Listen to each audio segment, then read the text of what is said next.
Hi friends, எல்லோரும் எப்படி இருக்கீங்க? நல்லா இருக்கீங்களா? இன்றைக்கி நாகர்கோவில் சைடில் மட்டன் குழம்பு வைக்க போகிறாங்க. பட்டை, கிராம்பு, லவங்கம், கல்பாசி எல்லாம் ஆட் பண்ணிவிட்டு சோம்பு எல்லாம் ஆட் பண்ணிக்கோங்க. ஆட் பண்ணிவிட்டு சின்ன வெங்காயம் ஒரு கைப்பிடி அளவு, பெரிய வெங்காயம் ஒரு கைப்பிடி அளவு, ஒரு பச்சை மிளகாய், இஞ்சி பூண்டு பேஸ்ட் 2 ஸ்பூனு, ஒரு தக்காளி ஆட் பண்ணிக்கோங்க.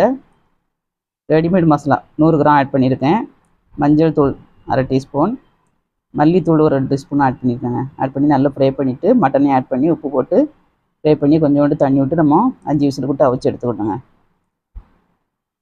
நல்லா கிண்டி குக்கர் மூடி போட்டு அவிச்சு எடுத்துக்கோங்க. நல்லா அவிஞ்சிருச்சு. இதுக்கு ஒரு தேங்காய் அரைச்சிக்கலாம். ஒரு கைப்பிடி அளவு சின்ன வெங்காயம், ஒரு ஸ்பூன் சோம்பு, கொஞ்சோண்டு மிளகு ஆட் பண்ணிக்கோங்க. தேங்காயில் பாதி தேங்காய் துருவிருக்கேன். இதையும் போட்டு நல்லா அரைச்சி எடுத்துக்கலாம். நல்லா அரைச்சி எடுத்தாச்சு. மட்டன் குழம்புல ஆட் பண்ணிவிட்டு தண்ணி போதுமான அளவுக்கு ஆட் பண்ணி கொஞ்சம் உப்பு ஆட் பண்ணி நல்லா கொதிக்க விட்டு கொஞ்சோண்டு மல்லித்தழை தூவி இறக்கணும்னா சூப்பரான மட்டன் குழம்பு ரெடிங்க. வீடியோ பிடிச்சிருந்தா லைக் பண்ணுங்கள். மீண்டும்